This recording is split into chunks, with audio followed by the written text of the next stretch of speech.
So আজকে মজার কিছু এক্সপেরিমেন্টও দেখানো হবে, বন্ধুদেরকে ডেকে নিয়ে চলে আসো। অনেক ইন্টারেস্টিং ক্লাস, অনেক বেশি ইনফরমেটিভ ক্লাস, অনেক কিছু বাস্তব জীবনের সাথে রিলেট করার মতো ক্লাস। সো দেখো আজকে কি পড়তে হবে। চিরন্তন গ্যাস, চিরন্তন গ্যাস, পার্মানেন্ট গ্যাস বলে ইংরেজিতে। পার্মানেন্ট গ্যাস, গ্যাস তরলীকরণের মূলনীতি, অর্থাৎ প্রিন্সিপাল অফ গ্যাস লিকুইফিকেশন বা liquefaction basically, sorry, joule Thomson effect, এটাকে সংক্ষেপে বলে জেটিই, জুল থমসন ইফেক্ট, জেটিই।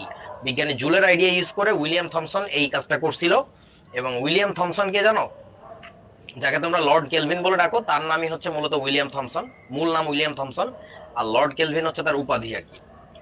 তো চলো পড়াশোনা শুরু করি। গ্যাস তরলীকরণের মূলনীতি, তোমরা একটু আমাকে বলো, তোমার কাছে একটা গ্যাস দেওয়া হলো, সেই গ্যাসটাকে তরল করতে হবে, তাহলে কি কি করবা? আমরা দেখছিলাম যে গ্যাসের ভেরিয়েবল হচ্ছে চারটা, পি, ভি, টি আর হচ্ছে এন। এই চারটার মধ্যে কোনগুলাকে নিয়ে খেলাধুলা করবা, কোনগুলাকে নিয়ে কাজ করবা, তাহলে গ্যাস তরল হয়ে যাবে।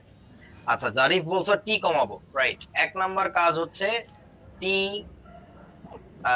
টেম্পারেচার ডাউন, টেম্পারেচার কমাইতে হবে। দুই নাম্বার কাজ কি করা লাগবে বলো? প্রেসার। সাবিতা বলছো পি, পি কি করব? পি বলো, বাড়াবো, তার মানে পি আপ। ব্যাপারটা হচ্ছে এটা, টেম্পারেচার ডাউন করতে হবে আর প্রেসার বাড়াইতে হবে। এখন আমাকে বলো যে এই দুইটার মধ্যে কোন কাজটা করাটা সহজ, খরচ টরচ কম হবে, বলো?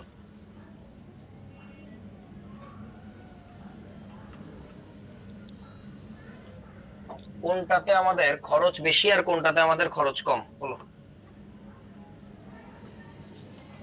একটাতে খরচ বেশি হবে, একটাতে কম। টেম্পারেচার ডাউনের ক্ষেত্রে খরচ বেশি হবে, আর এই ক্ষেত্রে হচ্ছে খরচ কম হবে। প্রেসার বাড়াইতে গেলে খরচ কম। কেন? বাস্তবে একটু প্রমাণ নাও, ক্যামেরার পিছনে চলে যাও। সেটা হচ্ছে যে তোমাদের বাসায় যতগুলো অ্যাপ্লায়েন্সেস আছে, যা কিছু জিনিসপত্র আছে, তার মধ্যে সবচেয়ে দামি জিনিসটা আমার মনে হয় এয়ার কন্ডিশনার, তাই না? এয়ার কন্ডিশনারের কাজ কি? টেম্পারেচার কমানো। তার পরবর্তী দামি জিনিস মনে হয় রেফ্রিজারেটর, সেটারও কাজ কি? টেম্পারেচার কমানো। একটা জিনিস আছে হিটার বা গ্যাসের চুলা বা মানে ধরো ইলেকট্রিক ওভেন, এগুলোর এত বেশি দাম হয় না, কারণ কি জানো? এরা মূলত টেম্পারেচার বাড়ায়। টেম্পারেচার বাড়াইতে খরচ বেশি হয় না, টেম্পারেচার কমাইতে অনেক খরচ হয়। কারেন্টের খরচ হয়, জিনিসটার দামই অনেক বেশি, কারেন্টেরও খরচ বেশি, আবার তোমার ওই জিনিসটা মানে কিনতেই অনেক খরচ। তোমরা কি বুঝছো আমার কথা? আচ্ছা, মুমিত হাসান একটা সুন্দর প্রশ্ন করছে, এয়ার কন্ডিশনার কি স্যার? এয়ার, এ জফলায় আকার এয়ার। ভালো কথা বলছো, এটা একটা ভালো প্রশ্ন। আমি একটু দেখি চশমা করে এয়ার কন্ডিশনার খুঁজে পাই কিনা। হ্যাঁ, তো পাওয়া গেল না, আমি বলতে পারলাম না যে জিনিসটা কি। এনিওয়ে, তো টেম্পারেচার কমানোটা খরচের ব্যাপার, খরচ বেশি হয়। দুই নাম্বার কথা হচ্ছে যেটা, আমি যে আমলের কথা বলতেছি, গ্যাস তরলীকরণ করার চেষ্টা করছিল সায়েন্টিস্টরা, সেই আমলে টেম্পারেচার রিডাকশন যে প্রসেস, বসো, টেম্পারেচার রিডাকশন যে প্রসেস, অর্থাৎ এয়ার কন্ডিশনিং সিস্টেম বা রেফ্রিজারেশন সিস্টেম, এটার আবিষ্কার হয় নাই, সে আমলের কথা বলতেছি। আমার কথা কি বুঝছো? সে আমলের কথা বলতেছি, যে আমলে টেম্পারেচার আসলে কমানো যাইতো না। টেম্পারেচার যদি কমাতে হতো, তাহলে আমাদের কি করা লাগতো জানো? ধরো তুমি গ্যাস তরল করবে, এই জন্য টেম্পারেচার কমাইতে চাচ্ছ, তো করা লাগতো কি? এক বোতল ভর্তি গ্যাস ভরে একজনকে পাঠায় দেওয়া লাগতো হচ্ছে সাইবেরিয়ায়, রাশিয়া সাইবেরিয়ায়। ধরো জারিফকে বোতল ভর্তি গ্যাস ভরে আমরা পাঠাই দিলাম সাইবেরিয়ায়, ও সবার কাছে সালাম টালাম করে দোয়া নিয়ে চলে গেল সাইবেরিয়া, যাই গ্যাস ঠান্ডা করে নিয়ে আসি। সাইবেরিয়া যে গ্যাসের বোতলের মুখ লাগায় জোরে ঠাসা দিব, আর ওখানে তো টেম্পারেচার এমনি কম, গ্যাস তরল হয়ে যাবে। বুঝছো? এই টেকনিক অ্যাপ্লাই করতে। এখন সো সাইবেরিয়ায় বসে গ্যাসের ঠাসা দিয়ে, টেম্পারেচার তো কমই ছিল, সো কি হয়ে গেল তোমার, গ্যাসটা তরল হয়ে গেল। আচ্ছা, ও খুশিতে আনন্দে লাফাইতে লাফাইতে দেশে চলে আসছে এবং একটা সাংবাদিক সম্মেলন ডাকছে যে আমরা গ্যাস তরল করে ফেলছি, তাহলে আসো সবাই দেখে যাও। তো যখন সাংবাদিকরা এখানে ক্যামেরা ট্যামেরা ওপেন করে নিয়ে বসে আছে, তখন হয়েছে কি, যখনই বোতলের মুখ খুলছে, ভুস করে গ্যাসটা বের হয়ে সবার মধ্যে ছড়াই গেছে। সাংবাদিকরা তো ওর গায়ে পচা ডিম মারা শুরু করছে। তার কারণটা বুঝছো তো? টেম্পারেচার কম হয় সাইবেরিয়াতে গেলে, সাইবেরিয়া থেকে আবার আসার সময় তো কি হয়েছে, টেম্পারেচার বেড়ে গেছে। মানে টেম্পারেচার রিডাকশনটা মানুষের নিয়ন্ত্রণে ছিল না, it was in God's hand. So temperature কমানোটা আসলে আমরা চাইলেই পারতাম না।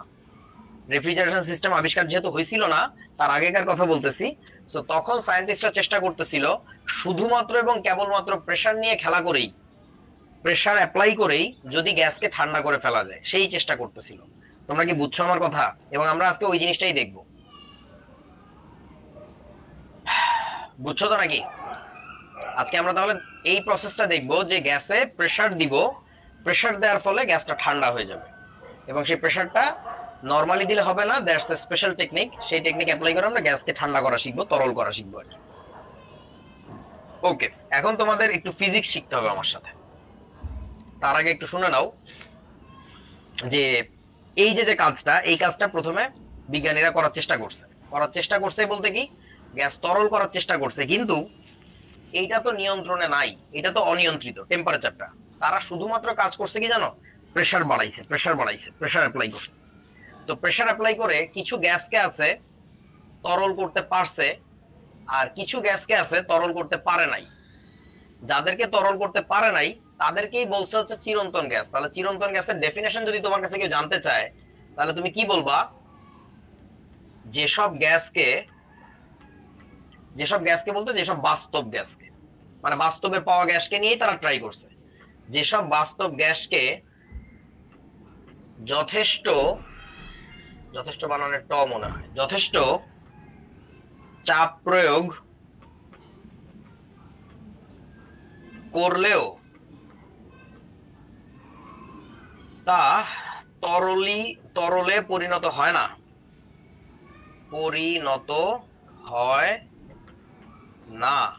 তাদেরকেই বলা হচ্ছে চিরন্তন গ্যাস। তারাই হচ্ছে চিরন্তন গ্যাস। বুঝিয়াছো? সো এই কনসেপ্টটা মানুষের মধ্যে ছিল। যেমন হিলিয়াম, হাইড্রোজেন, নাইট্রোজেন, এই টাইপের গ্যাসগুলোকে যথেষ্ট প্রেসার দেওয়ার পরেও তোমার গ্যাস তরলীভূত হয় নাই, তাদেরকে নাম দিয়েছিল চিরন্তন গ্যাস। সো তখন কিন্তু খেয়াল রাখবা, শুধুমাত্র প্রেসার অ্যাপ্লাই করছিল, টেম্পারেচার আমাদের নিয়ন্ত্রণে ছিল না। তো এরপরে কিছু বিজ্ঞানী আবার দেখলো অন্য দেশে বসে বা অন্য জায়গায় বসে তারা আবার চাপ দিছে, ওই গ্যাসগুলো তরল হয়ে গেছে। So that was the fun fact, যে কেউ যথেষ্ট চাপ প্রয়োগ করেও, ধরো কেউ একজন 2000 অ্যাটমসফিয়ার চাপ অ্যাপ্লাই করছে, সে তরল করতে পারে না, কিন্তু আবার আরেকজন দেখা গেল 700 অ্যাটমসফিয়ার চাপ দিছে, গ্যাসটা তরল হয়ে গেছে। So that was the question, যে এরটা তরল হইলো, ওরটা কেন তরল হইলো না? পরে দেখা গেল টেম্পারেচারের খেলা। একজন যে 2000 অ্যাটমসফিয়ার চাপ অ্যাপ্লাই করছে, সে ছিলই হচ্ছে হাই টেম্পারেচারে, আর একজন যে 700 অ্যাটমসফিয়ার চাপেই গ্যাসটাকে তরল করে ফেলতে পারছে, সে ছিল ধরো যে -20°C বা -5°C, যার কারণে জিনিসটা তরলীভূত হয়েছে। তোমরা কি বুঝছো আমার কথা? সো তাহলে একটা কথা আমাদের বলতে হবে যে আসলে চিরন্তন গ্যাস বলে কি আসলে কোনো কিছু আছে নাকি নাই, বলো তো? এই যে কথাটা বললাম যে যথেষ্ট চাপ প্রয়োগ করলেও নাকি তরল হয় না, আসলে তো সবাই তরল হয়। ফ্যাক্ট হচ্ছে কাউকে একটু ঠান্ডা করে নেওয়া হয়েছিল, কাউকে ঠান্ডা করে নেওয়া হয় নাই। সো তুমি যদি ঠান্ডা করে নিতে, তাহলে তো সব গ্যাসই তরল হইতো। তার মানে আসলে হচ্ছে চিরন্তন গ্যাসগুলো কি এখন নাই। সো এই ডেফিনেশনটা একটা পুরাতন ধারণা অনুযায়ী সংজ্ঞা লিখলাম, এটা আসলে এখন আর চিরন্তন গ্যাস নাই, এখন সব গ্যাসই তরল করা যায়। ঠিক আছে? সো তখন মানুষ বুঝতে পারলো যে আসলে প্রতিটা গ্যাসের ক্ষেত্রে এমন একটা নির্দিষ্ট তাপমাত্রা আছে, যে তাপমাত্রার উপরে যদি সে অবস্থান করে, তাকে যতই তুমি চাপ প্রয়োগ করো না কেন, সে তরলীভূত হবে না, কোনোভাবে তরল তাকে করা যাবে না। কিন্তু ওই তাপমাত্রা বা তার নিচে রেখে যদি তাকে মোটামুটি একটা তাপ দেওয়া হয়, সে হচ্ছে তরল হয়ে যাবে। সেই স্পেসিফিক টেম্পারেচারটাকে বলে ওই গ্যাসের ক্রান্তি তাপমাত্রা। তোমরা কি আমার কথা বুঝিয়েছো? আমি আবার বলতেছি, ধরো কোনোভাবে চিন্তা করো, ধরো আমার কাছে 5-6টা স্টুডেন্ট দেওয়া হলো, বলা হলো আর গার্ডিয়ানরা বলছে যে এটাকে পড়তে বসা। তো আমি করছি কি, একটা কাছে টাস করে একটা থাপ্পড় দিছি কানের উপর, পড়তে বসা। কেউ বসে, কেউ বসে না। তো যারা বসে না তাদেরকে অনেক থাপ্পড় দিয়ে দেখছি বসেই না কোনোভাবে। তো ওদেরকে আমি নাম দিলাম চিরন্তন বেয়াদব। পরে বোঝা গেল যে আসলে কেউই চিরন্তন বেয়াদব না, সবাইকেই পড়তে বসা সম্ভব, ওদেরকে আদর করে নিতে হয়। যতটুকু আদর করার পরে এক থাপ্পড় দিলে বা হালকা পাতলা বকা দিলে ও পড়তে বসে, ওই আদরটুকুকে বলে ওই গ্যাসের ক্রান্তি তাপমাত্রা, ক্রান্তি আদর। আমার কথা বুঝছো? প্রতিটা গ্যাসকে তরল করা যাবে, তাকে একটু ঠান্ডা করে নিতে হবে। যতটুকু যে টেম্পারেচার ঠান্ডা করার পরে তাকে চাপ দিলেই সে মোটামুটি তরল হয়ে যায়, ওই তাপমাত্রাটাকে বলে ওই গ্যাসের ক্রান্তি তাপমাত্রা। তোমরা কি বুঝছো আমার কথা? আচ্ছা, তাহলে এখন ঘটনা হচ্ছে দেখো, তো এই জন্য কারো উপরে মন খারাপ করবা না। কেউ যদি তোমার কথা না শুনে, তুমি জীবনে কোনো সময় চাকরি বাকরি করবা, ব্যবসা বাণিজ্য করবা, তোমার অধীনে অনেকে কাজ করবে। তো তখন দেখবা যে কাউকে তুমি কথা শুনতে পারতেছ না, যতই ঝাড়ি দাও কাজ হয় না, তখন তার কি করবে? আদর করবে। আদর করার পরে একটু করে তাদের চাপ দাও, দেখবে যে ও ঠিকই কাজ করছে। ঠিক আছে? এই বাস্তব জীবনে বিজ্ঞানকে কাজে লাগাইতে হবে। তো সঙ্গীত তাপমাত্রার ডেফিনিশন কি তাহলে দেখো, প্রতিটি বাস্তব গ্যাসের ক্ষেত্রে একটি নির্দিষ্ট তাপমাত্রা আছে। প্রত্যেকটা বাস্তব গ্যাসের তাপমাত্রা একরকম। এখন তোমরা চিন্তা করো, দুইটা ছেলে বেয়াদব আছে আমার কাছে, যাদেরকে যথেষ্ট থাপায় আমি পড়াইতে বসাইতে পারি না। তো দুইজনের ক্ষেত্রে আদরের পরিমাণ কি সমান? যতটুকু আদর করলে তারপরে বকা দিয়ে পড়তে বসে, আনসার হচ্ছে না? একজনের ক্ষেত্রে আদরের মাত্রা একরকম, কেউ আদর বেশি খায় না, কেউ আদর কম খায় না। হ্যাঁ, তো ব্যাপারটা হচ্ছে এরকম। তাহলে আমরা কি বলবো, প্রতিটি বাস্তব গ্যাসের ক্ষেত্রে একটি নির্দিষ্ট তাপমাত্রা আছে, যে তাপমাত্রার উপরে রেখে গ্যাসটিকে যতই চাপ প্রয়োগ করা হোক না কেন, গ্যাসটি তরলে পরিণত হয় না। ওই তাপমাত্রার উপরে রেখে যতই চাপ দাও তুমি, it will never be liquefied. কিন্তু ওই তাপমাত্রা বা তার নিচে রেখে গ্যাসটিকে একটা ন্যূনতম তাপ দিলে কি হয়, গ্যাসটা তরলীভূত হয়। সেই তাপমাত্রাকে বলবো ওই গ্যাসের ক্রান্তি তাপমাত্রা। বাবা তোরা কি বুঝছিস আমার কথা? আচ্ছা, একজন বলছে সায়েম স্যার তরলীকৃত গ্যাস কি খাওয়া যায় কিনা? ওরে আল্লাহ, তোরা কি মানুষ না পশু? যা পাইস তা খাইতে ইচ্ছা করে কেন? তরলীভূত গ্যাস খাইতেছে। আচ্ছা, এটাকে কি দিয়ে প্রকাশ করে? ক্রান্তি তাপমাত্রা হচ্ছে টিসি দিয়ে প্রকাশ করে। সি মানে ক্রিটিক্যাল, ক্রিটিক্যাল টেম্পারেচার। এটাকে সন্ধি তাপমাত্রা বলে, এটার আরেকটা নাম হচ্ছে ক্রান্তি তাপমাত্রা। বিভিন্ন বইতে বিভিন্ন নামে লেখা আছে, দেখো ক্রান্তি তাপমাত্রা। তবে আবার খেয়াল করো, এটা কোনো সংকট তাপমাত্রা বলে, ক্রান্তি তাপমাত্রা বলে, বললাম তো। আবার তোমাদের অনেক বইতে এই জিনিসটাকে বলছে উত্তম তাপমাত্রা, এটা কিন্তু উত্তম তাপমাত্রা না। সো আমি একটু ভালো করে লিখে দিই, সেটা হচ্ছে জেনে রাখো।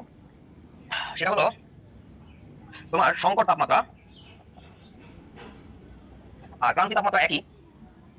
সংকট তাপমাত্রা, ক্রান্তি তাপমাত্রা একই। তারপরে তোমার কি নাম বলো তো? সন্ধি তাপমাত্রা, সেম জিনিস। সন্ধি তাপমাত্রা, এই সবগুলো জিনিস সেম, বাট এই তিনটা জিনিসের সাথে পেঁচায় ফেলায় না উৎক্রম তাপমাত্রা। That is not equal to উৎক্রম তাপমাত্রা। উৎক্রম তাপমাত্রা জিনিসটা আলাদা। তোমাদের যখন 24 ব্যাচের ক্লাস নিছিলাম, তোমাদের ভাইয়াদের 24 ব্যাচের ভাইয়াদের, ওদের ক্লাসে আমি বইটা দেখা বই ছিঁড়ে ফেলছিলাম, কাজ করে ছিঁড়ে ফেলছিলাম, বাট এখন আর সেই বই কেনা হয় নাই, সো বইটা ছিঁড়তে পারি নাই। সো এগুলো ভুল। উৎক্রম তাপমাত্রা ভিন্ন জিনিস, ঠিক আছে? আচ্ছা, এখন ঘটনা হচ্ছে দেখো, তো ভ্যান ডার ওয়াল ইকুয়েশন আমরা শিখছিলাম, সেই সমীকরণ থেকে এই জিনিসটা প্রমাণ করা যায়। এই প্রমাণটা তোমাদের দরকার নেই, জাস্ট এই ডেটা জেনে রাখো। এটা এমসিকিউ এর জন্য ইম্পর্টেন্ট, এটা প্রমাণ করতে এখন আমার সময় লাগবে, এত সময় দরকার নেই, এগুলো কোনো বই আসে না। জাস্ট এমসিকিউ এর জন্য শিখে রাখবা যে তোমার যে কোনো গ্যাসের ক্রান্তি তাপমাত্রা বের করা গেলে 8 ডিভাইডেড বাই 27 আর বি, যেটা মনে আছে এই হচ্ছে ভ্যান ডার ওয়াল কনস্ট্যান্ট, আর ছোটটা বিটা কি ছিল? গ্যাসের মোলার কার্যকর আয়তন, যে প্রতি মোল গ্যাসের কার্যকর আয়তন। আচ্ছা, সেটা গেল। এরপর আসো সন্ধি চাপ কাকে বলে। কোন একটা গ্যাসকে তাহলে তুমি সন্ধি তাপমাত্রা নিয়ে যাবা, অর্থাৎ সেই গ্যাসের যে তাপমাত্রা নিলে তাকে চাপ দিলে সে তরল হয়, ওই তাপমাত্রা নিয়ে যাবা ক্রান্তি তাপমাত্রা। নেওয়ার পর তাকে কি করবা? হালকা পাতলা একটা চাপ দিবা, যে চাপ দিলে সে তরল হয়, ওই চাপটাকে বলে ওই গ্যাসের ক্রান্তি চাপ বা সন্ধি চাপ। বুঝছো আমার কথা? অর্থাৎ কোন গ্যাসকে তার ক্রান্তি তাপমাত্রা রাখতে হবে, রেখে মিনিমাম যে প্রেসারটা দিলে সে তরল হয়ে যায়, তাতে বেশি প্রেসার দিলে সে তরল হবে, কিন্তু মিনিমাম যে প্রেসারটা অ্যাপ্লাই করলে সে তরল হয়ে যায়, ওই প্রেসারটাকে আমরা বলবো ওই গ্যাসের সন্ধি চাপ বা ক্রান্তি চাপ, ঠিক আছে? তাহলে এখানে দেখো সবাই লেখা আছে কিভাবে কোন বাস্তব গ্যাসকে সন্ধি তাপমাত্রা রেখে, এই কথা খুব ইম্পর্টেন্ট, যেটাকে কত তাপমাত্রা রাখবা, তাকে তুমি সন্ধি তাপমাত্রা রাখবা, রেখে গ্যাসের উপর ন্যূনতম যে চাপ প্রয়োগ করলে গ্যাসটি তরলে পরিণত হয়, ওই চাপকে বলে গ্যাসের ক্রান্তি চাপ বা সন্ধি চাপ। তোরা কি বুঝছিস? আচ্ছা, তারপর আসো। সো আগের মতো ভ্যান ডার ওয়াল ইকুয়েশন থেকে প্রমাণ করে দেখানো যায়, যেটা আমি অবশ্যই দেখাবো না, এমসিকিউ এর জন্য জাস্ট ইম্পর্টেন্ট। খেয়াল করো পার্থক্যটা কি? টিসি ছিল 8/27 আরবি, আর এটা হচ্ছে 8/27 আরবি স্কয়ার, ডিফারেন্স জাস্ট এতটুকু, ঠিক আছে? আচ্ছা, বইতে আছে এই জিনিসটা দেখে নিও, এই গোড়া ডিমের মানে প্রমাণ লাগবে না, বা চাইলে নিজেরাও করা যায়, জাস্ট ছোট দুটো কনসেপ্ট অ্যাপ্লাই করবা, বইতে আছে দেখো। আচ্ছা, এরপর আসো সন্ধি আয়তন কাকে বলে। কোন একটা গ্যাসকে তার সন্ধি তাপমাত্রা রাখবা, সন্ধি চাপ প্রয়োগ করবা, করার পরে গ্যাসের যে আয়তন হয় ওটাকে বলে সন্ধি আয়তন। তবে শর্ত আছে, সেখানে 1 মোল গ্যাস থাকবে, কারণ যদি 5 মোল গ্যাস নাও তার আয়তন অনেক বড় হবে, 10 মোল গ্যাস নিলে আরো বেশি বড় হবে। সো নিয়মটা হচ্ছে 1 মোল কোন গ্যাসকে তার সন্ধি তাপমাত্রা রেখে সন্ধি চাপ প্রয়োগ করতে হয়। এক ছাগল আছে রাফি ইসলাম, এই বারবার একই প্রশ্ন করতেছে, উত্তম চাপ কেন, উত্তম চাপ কেন? উত্তম চাপ আবার কি? উত্তম চাপ বলতে কিছু নেই।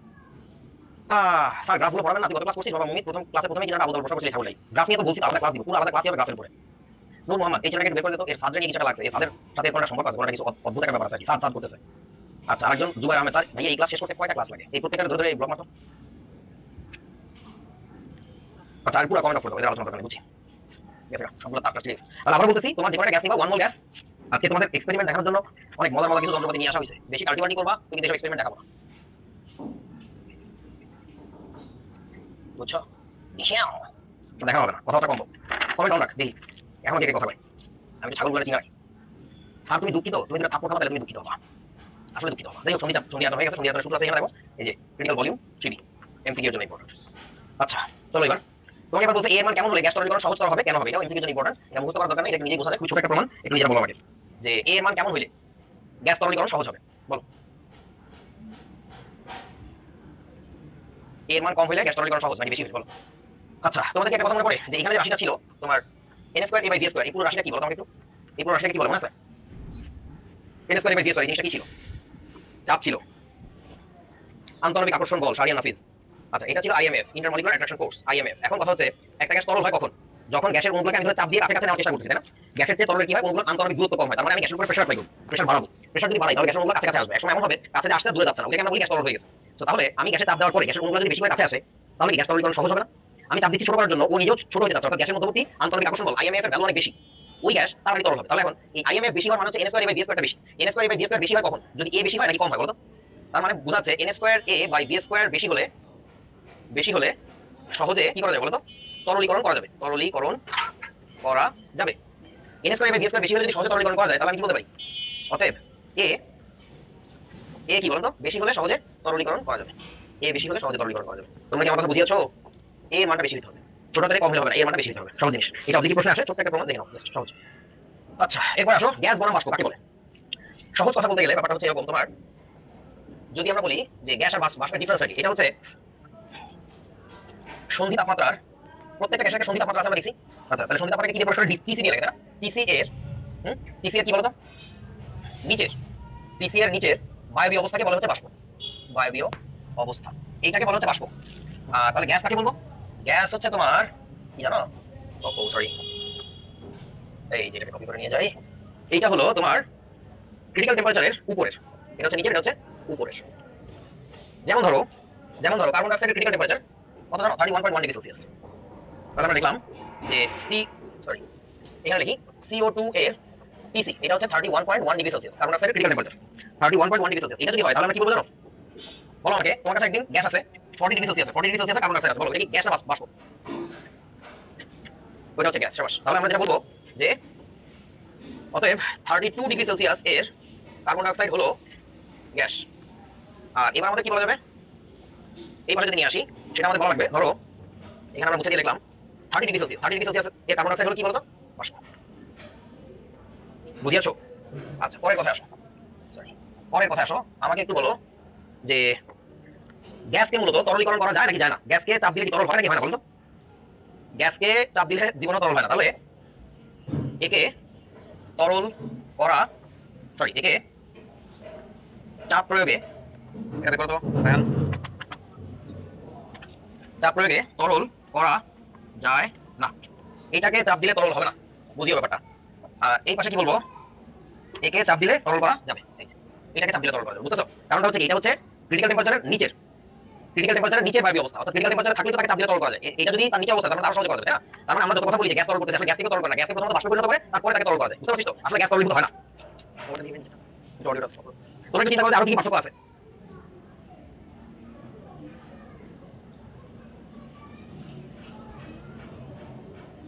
ঠিক আছে এরকম কিছু পার্থক্য বইতে আছে সো নিজেরা দেখে নিও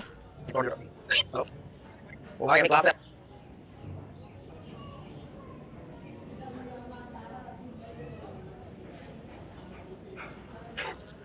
আচ্ছা সো এই পার্থক্যগুলো এরকম কিছু বইতে আছে নিজেরা দেখে এটা আমরা ইম্পর্টেন্ট না এখন বইতে আসলে কারণ চিন্তা গ্যাস আইডিয়া বইতে নাই ঠিক আছে আচ্ছা তারপরে চলো আমরা নেক্সট টপিকে যাই বয়েলস টেম্পারেচার পরে আমরা এখন একটু দেখে নিব একটা জিনিস যে শর্তে যে কোনো বাস্তব গ্যাস আদর্শ আচরণ করে এটা আগে পড়েছিলাম আমি পড়িনি কোন কন্ডিশন অ্যাপ্লাই করলে যে কোনো বাস্তব গ্যাস আদর্শ আচরণ করবে আলোচনা হয়েছিল আচ্ছা হয় নাই কয়েকজন বলতে যদিও হয় বুঝছে তোমরা এরকম একটা পাত্র একটা গলা লম্বা পাত্র এরকম গলা লম্বা একটা পাত্র এইরকম একটা পাত্র যে পাত্রের ভিতরে আমাদের আবার একটা পিস্টন থাকবে এই যে ধরো এরকম একটা পিস্টন আছে সুন্দর একটা পিস্টন আচ্ছা এটা ওকে সো এর ভিতরে ধরো কিছু গ্যাসের অণু ছিল একটা দুইটা তিনটা চারটা পাঁচটা ছয়টা সাতটা আটটা নয়টা দশটা 11টা 12টা ছোট বড় হয়ে গেছে বুঝলো কি বুঝো আচ্ছা এখন এই গ্যাসের অণুগুলো দেখে তোমাদের কি মনে হচ্ছে এটা আদর্শ গ্যাস নাকি বাস্তব গ্যাস বলো তো এটা আদর্শ গ্যাস নাকি বাস্তব গ্যাস আমি আগে একদিন শিখেছিলাম যে কিভাবে বোঝে যদি অণুগুলোর সাইজ যথেষ্ট ছোট হয়ে যায় পাত্রের আয়তনের তুলনায় তাহলে তুমি তাকে দেখে বলবো আদর্শ গ্যাস কারণ আদর্শ গ্যাসের ক্ষেত্রে আয়তন ত্রুটি জনিত একটা সমস্যা একটা কনসেপ্ট ধরা হয়েছিল সেই কনসেপ্টটা হচ্ছে গ্যাসাধারের আয়তনের তুলনায় গ্যাসের সময় নিজস্ব মোল আয়তন অতি নগণ্য এটা ধরেছিলাম আর পরে আমরা বুঝছি যে আসলে অতি নগণ্য না কম ঠিক আছে নগণ্য বলা যাবে তার মানে গ্যাসের আয়তনের তুলনায় পাত্রের আয়তনের তুলনায় গ্যাসের সময় আয়তন যদি সিগনিফিকেন্ট হয় অণুগুলো যদি বড় বড় হয় সেই গ্যাসটাকে আমরা বলবো একটা বাস্তব গ্যাস ঠিক আছে এটা একটা বাস্তব গ্যাস তাহলে এটা হচ্ছে এটা একটা বাস্তব গ্যাস এটা হচ্ছে একটা বাস্তব গ্যাস এখন এই গ্যাস পিভি = এনআরটি ফর্মুলা মেনে চলবে আমাকে বলতে এই গ্যাসটা কি পিভি = এনআরটি ফর্মুলা মেনে চলবে চলবে না আচ্ছা কেন কারণ পিভি = এনআরটি ফর্মুলা হচ্ছে আদর্শ গ্যাসের জন্য বানানো হয়েছিল অর্থাৎ আদর্শ গ্যাস কাকে বলে যে গ্যাসের ক্ষেত্রে পাত্রের আয়তনের তুলনায় অণু সংখ্যা একেবারে নগণ্য এবং অণুগুলো নিজেদের মধ্যে কোনো রকম আকর্ষণ বা বিকর্ষণ বল অনুভব করে না তাদেরকে আমরা বলি হচ্ছে আদর্শ গ্যাস সেই দিকে তুমি আমরা কি নাম দিয়েছিলাম একটা আয়তন ত্রুটি একটা বলি আমরা চাপ ত্রুটি ঠিক আছে এখন দেখো এই গ্যাসটাকে কোন কন্ডিশন অ্যাপ্লাই করলে আদর্শ গ্যাসের মতো আচরণ করা শুরু করবে সেই সিস্টেমটা কি জানো সেই সিস্টেমটা হচ্ছে এই জিনিসটাকে আমি কপি করে নিয়ে দেখাই তোমাদের এই যে ধরো এই গ্যাসটাকে যদি আমি এই কাজ করতাম কি কাজ জানো সেটা হচ্ছে দেখো এই যে এই বস্তুটাকে যদি আমি সোজা উপর দিকে উঠে এই যে এরকম উপর দিকে উঠেছি এরকম গ্যাসের পাত্রটা এরকম ছিল না আমি যদি এই পিস্টনটাকে উপরের দিকে নিয়ে যেতাম এই যে এরকম একটা জায়গায় নিয়ে যেতাম বুঝো ব্যাপারটা যদি এরকম নিয়ে যেতে পারতাম তখন যেটা হইতো একটু ভেবে দেখো কি হইতো আমাদের পাত্রের আয়তনের তুলনায় অণুগুলোর আয়তন একেবারে নগণ্য হয়ে গেছে এরকম দেখো এইটা তখন এই জায়গায় ছড়ায় যাবে এইটা তখন ওই জায়গায় চলে যাবে এইদিকে গেছে এইখানে গেছে ওইখানে গেছে অণুগুলো ছড়ায় পড়ছে তাহলে এখন এত বড় পাত্রের তুলনায় এই অণুগুলোর আয়তন একেবারে কিন্তু কি বলতো নগণ্য তোমরা কি বুঝিয়েছো আমার কথা এই যে কোথায় গেল তা তোমরা জানি না বুঝিস না এত বড় পাত্রের তুলনায় দেখো অণুগুলোর আয়তন আসলে একেবারে নগণ্য হয়ে গেছে বুঝছো এটাকে আমাদের বলা হয় আদর্শ গ্যাসের মতো আচরণ করতে তার মানে হচ্ছে আমরা কি করব বলতো আমাদের বলা হয় যেটা ভি অর্থাৎ আয়তন বাড়াতে হবে আয়তন গ্যাসের আয়তন বাড়াতে হবে গ্যাসের আয়তন আসলে বাড়ানো যায় আমরা যে কথা বলবো পিস্টনটা এখান থেকে এখানে নিয়ে চলে যায় তার মানে বলতো চাপের মান আমরা কি করছি বলো পিস্টনটা যদি নিচে থেকে উপরে এখানে নিয়ে চলে যায় তাহলে আমরা চাপ কি করছি বাড়াইছি নাকি কমাইছি পি কি করতে হবে কমাইছি তাহলে পি কমালে অর্থাৎ চাপ কমালে সেই সাথে আরেকটা কাজ করতে হবে সেটা কি জানো এখানে নিচে তোমার একটা ক্যান্ডেল লাইট ডিনার করা লাগবে তোমার নামের সাথে এখানে একটা ক্যান্ডেল লাইট ডিনার আমি যেমন করছি ওরকম করা লাগবে আগুন দেওয়া লাগবে তাপ দেওয়া লাগবে তাপ দিতে হবে অণুগুলোতে গতিশক্তি ছিল ছোট ছোট ক্ষমতা সেটা কি হয়ে যাবে না যদি টেম্পারেচার তুমি বাড়াই দাও অণুগুলোর গতিশক্তি বাড়বে যখন গতিশক্তি বাড়বে তখন তাদের মধ্যে যে আন্তরিক আকর্ষণ বল এটা ঠিকমতো কাজ করবে অর্থাৎ তখন দেখতে পারবে যে আন্তরিক আকর্ষণ বল কম ছোট ছোট ইচ্ছা বেশি অর্থাৎ আমরা বলবো যেটা যে পি তো কমাবো সেই সাথে পি কি করতে হবে বাড়ালে এই দুটো কাজ করলে আমরা বলবো যেটা যে কোনো গ্যাসই যে কোনো আদর্শ গ্যাসই কি আচরণ করা শুরু করে দাও আদর্শ আচরণ করা শুরু করে তোমরা আমরা বুঝিয়েছো এটা কিন্তু এমসিকিউ এর জন্য very very very important very very very important তাহলে যে কম চাপে অর্থাৎ কম চাপে এবং উচ্চ তাপমাত্রায় যে কোনো বাস্তব গ্যাসই আদর্শ আচরণ করা শুরু করে বুঝছো আমার কথা আচ্ছা ওকে বুঝলাম এখন আসো নতুন একটা ডেফিনিশন শিখতে হবে বয়েলস টেম্পারেচার এটাকে টিভি দিয়ে লেখার সময় টিভি টেম্পারেচার বয়েলস টেম্পারেচার সেটা কি? যে তাপমাত্রায় বাস্তব গ্যাস আদর্শ গ্যাসের মতো আচরণ করে তাকে বয়েলের তাপমাত্রা বলে। তোমরা কি বুঝছো? তার মানে আমি একটু বলি, এই যে তাপমাত্রা বাড়াইতে বলছিলাম, তাপমাত্রা বাড়াইতে কই যাওয়া লাগবে জানো? মিনিমাম বয়েলস টেম্পারেচার লেভেলে যাওয়া লাগবে। প্রতিটা গ্যাসের জন্য ওই বয়েলস টেম্পারেচার আলাদা, যে কোন গ্যাসের জন্য বয়েলস টেম্পারেচার কেমন। তোমরা কি বুঝছো আমার কথা আসলে? এই যে টেম্পারেচার বাড়াইতে বলছিলাম, টেম্পারেচার বাড়াইলে হচ্ছে তোমরা কি করে, যে কোনো বাস্তব গ্যাস আদর্শ আচরণ করা শুরু করে, তাই না? সো টেম্পারেচার বাড়াইতে যে লেভেলে গেলে ওই গ্যাসটা আদর্শ মতো আচরণ শুরু করে, ওই টেম্পারেচারটাকে বলা হচ্ছে ওই গ্যাসের বয়েলস টেম্পারেচার, বাংলা বলে বয়েল তাপমাত্রা। ঠিক আছে? আচ্ছা, আশা করি এটা বুঝছো। তাহলে বলো তো এই বয়েল টেম্পারেচার, হ্যাঁ, BOYLES Boyle's temperature is dash than normal temperature. বল কি হবে? দেখি শূন্য স্থান পূরণ করতে পারবি না? ইজ হায়ার দেন হবে নাকি লোয়ার দেন হবে? বলো কোনটা? Is higher then. Normal temperature হচ্ছে বেশি, নরমাল যে টেম্পারেচার থাকে গ্যাসে তার চেয়ে হচ্ছে বয়েল টেম্পারেচার সবসময় বেশি হয়। বুঝেছো? হায়ার। আচ্ছা, এরপরে কথা বলছে গ্যাসের বয়েল তাপমাত্রা যত বেশি হয় গ্যাসের কত সহজে তরলীকরণ করা যায়। এটা অবজেক্টিভের জন্য মারাত্মক গুরুত্বপূর্ণ একটা কথা। এটা তোমরা বুঝি না যে গ্যাসের বয়েল টেম্পারেচার যত বেশি সেই গ্যাসকে তরলীকরণ কত সহজ। কেন এটা জানো? বয়েল টেম্পারেচার বেশি মানে কি? যথেষ্ট উঁচু তাপমাত্রায় না গেলে তাদের আন্তরিক আকর্ষণ বল তখন কাজ করে। ব্যাপারটা এরকম না? যে গ্যাসের বয়েল টেম্পারেচার বেশি মানে হচ্ছে ওই গ্যাসের আন্তরিক আকর্ষণ বল খুব বেশি। অনেক তাপমাত্রা উত্তপ্ত করলে তারপরে তাদের আন্তরিক আকর্ষণ বল ছিন্ন করে মোটামুটি মুক্তভাবে বিচরণ করে, তখন আমরা আদর্শ গ্যাস বলতে। তাহলে যে গ্যাসকে আমরা হাই টেম্পারেচারে হিট আপ করার পরে তাদের আন্তরিক আকর্ষণ বল ছিন্ন হয়, তার মানে তো আগে থেকে আন্তরিক আকর্ষণ বল কিছু বেশি ছিল। সো যে গ্যাসের বয়েল টেম্পারেচার যত বেশি তার তরলীকরণ তত সহজ। অবজেক্টিভের জন্য অবশ্যই ভালো করে মাথার মধ্যে বসাবা এবং নিজের মতো করে চিন্তা করে শিখবা। এটা বলে দিচ্ছি, একটা জিনিস শোনো তোমাকে আমি বলি। আমরা তোমাদের একটা জিনিস বোঝার চেষ্টা করতে পারি, বাট প্রমোদ চৌধুরীর কথা মনে রাখবা, সুশিক্ষিত লোক মাত্রই না স্বশিক্ষিত। অর্থাৎ আমি তোমাকে যেভাবে বুঝাই না কেন, তুমি আসলে তোমার নিজেকে বুঝাও। এটা ছাড়া যেই বোঝে সেটা নিজেকে আসলে বুঝায়, নিজের মস্তিষ্ককে চালিত করে তারপরে শেখে। সো আমি তোমাকে যেভাবে বুঝাই না কেন, তুমি নিজে চিন্তা করে বুঝবা। সত্যি কথা ছিল। ওকে, সো বয়েল টেম্পারেচার শিখলাম।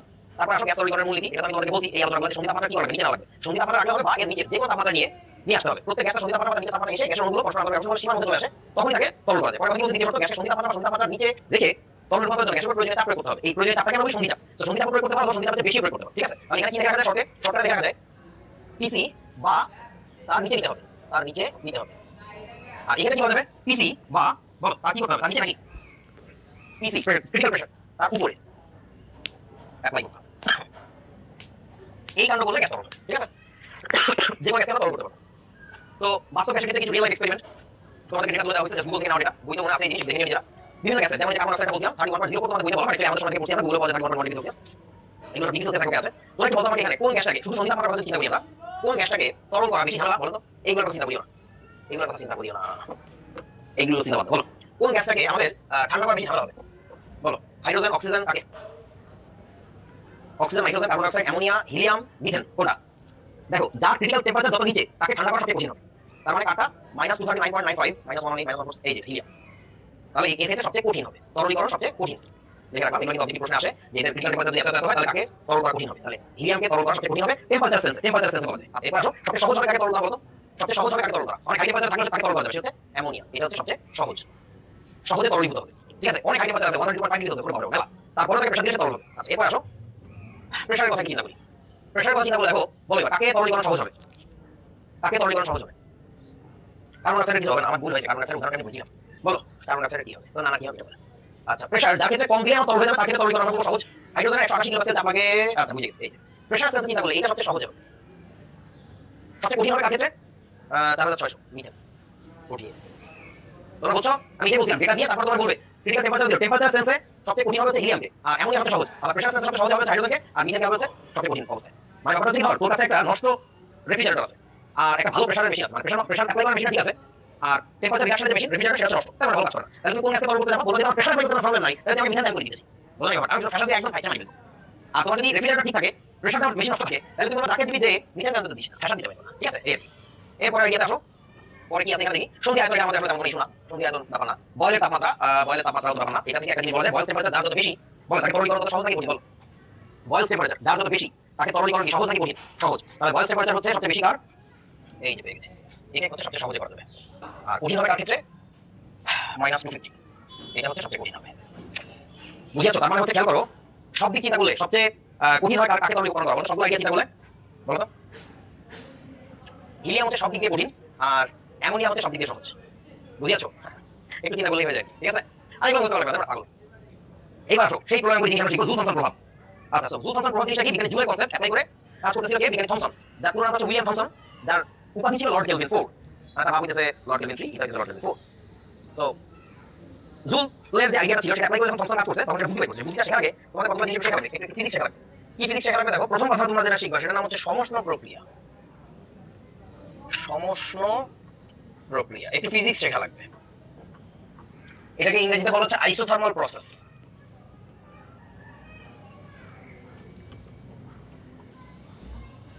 সো সমষ্ণ প্রক্রিয়া কাকে বলে আসলে? সমষ্ণ প্রক্রিয়া হচ্ছে সেই প্রক্রিয়া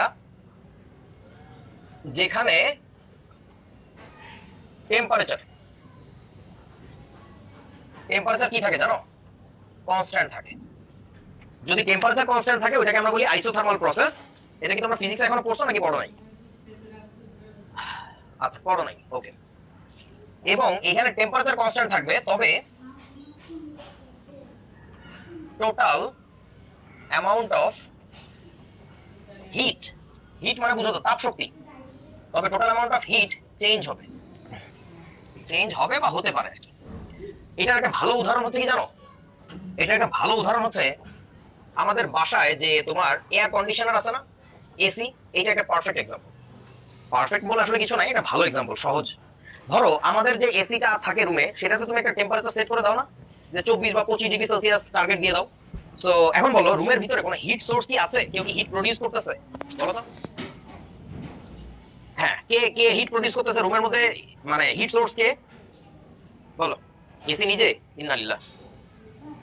লাইট বাল্ব আছে, ফ্যানের মোটরটা ধরে দেখবা এটা গরম হয়ে যায়, তুমি নিজে আছো, তুমি নিজে হচ্ছ হিটের সবচেয়ে ভালো সোর্স। তোমার বডি প্রচুর হিট প্রডিউস করতেছে। সো যেহেতু হিট প্রডিউস করতেছে, ওই এসিটা কি করে জানো? কন্টিনিউয়াসলি রুমের ভিতর থেকে হিট ধরে নিয়ে বাইরে ছুড়ে মারে, হিট ভিতর থেকে ধরে নিয়ে বাইরে ছুড়ে মারে। এই কারণে দেখবা এয়ার কন্ডিশনারের বা এসির যে আউটডোর ইউনিটটা থাকে, ওইটার পিছন দিয়ে দেখবা প্রচন্ড গরম বাইরে হয়, গরম গরম। তোমরা আমার কথা বোঝো নাই? বুঝছো? তাইলে এই জন্য যখন মেকানিক্যাল ইঞ্জিনিয়ারিং পড়বা, তখন দেখবা যে এয়ার কন্ডিশনারকে বলে হিট রিজেকশন সিস্টেম। রিজেক্ট করে, হিট ধরে নিয়ে ছুড়ে মারে, যা হিট বেরিয়ে যা। হিট বের করে দিয়ে ও টেম্পারেচারটাকে এক জায়গায় ফিক্স রাখে। এইটাকে আমরা বলি হচ্ছে সমষ্ণ প্রক্রিয়া। এখন তোমরা আমাকে একটু বলো, সমষ্ণ প্রক্রিয়ার ক্ষেত্রে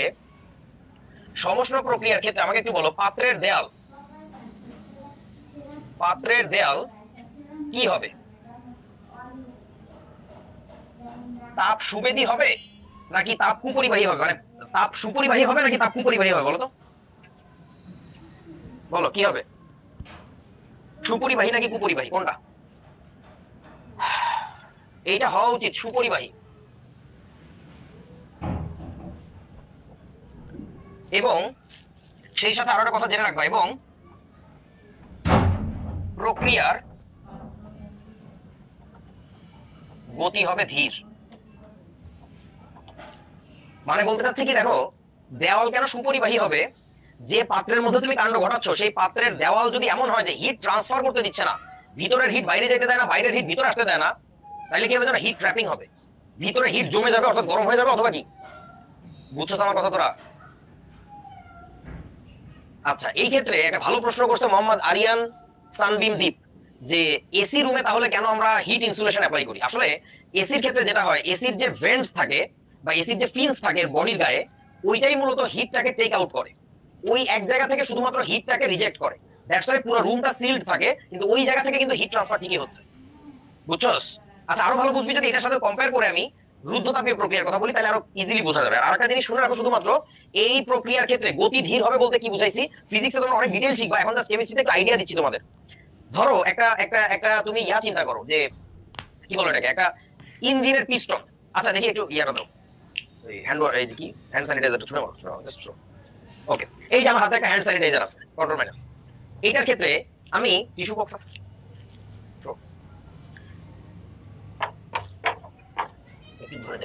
আচ্ছা ধরো এই হ্যান্ড স্যানিটাইজারটার এইটা তোমরা জানো যে ইয়া করা যায়, তাই না? এই পাঞ্চ করা যায় আর কি। হ্যাঁ, এখন আমি একটু মুখটা চেপে ধরি আর কি। এখন ধর আমি এটাকে বারবার এরকম আপ ডাউন, এরকম বারবার জোরে জোরে আপ ডাউন করতেছি, যখনই আমি এটা প্রেস করতেছি, এইখানে অণুগুলোর গতিশক্তি বৃদ্ধি পাচ্ছে না? প্রচন্ড গতিতে যদি আপ ডাউন করে, তখন যেটা হবে, এখানে না হিট প্রডিউস হবে, বুঝছো? এই হিট প্রোডাকশন মানেই হচ্ছে টেম্পারেচার চেঞ্জ হওয়া।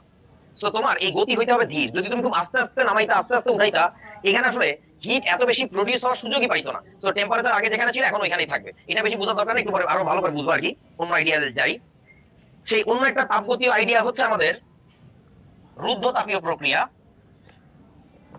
রুদ্ধতাপীয় প্রক্রিয়া নাম শুনে বুঝতেই পারতেছো, এটাকে ইংরেজিতে বলা হচ্ছে অ্যাডিয়াবেটিক প্রসেস বা অ্যাডিয়াবেটিক, ADIABATIC, অ্যাডিয়াবেটিক প্রসেস। ইংরেজিটা শুনে বোঝা যায় না, বাংলাটা শুনে ভালো বোঝা যাচ্ছে আর কি।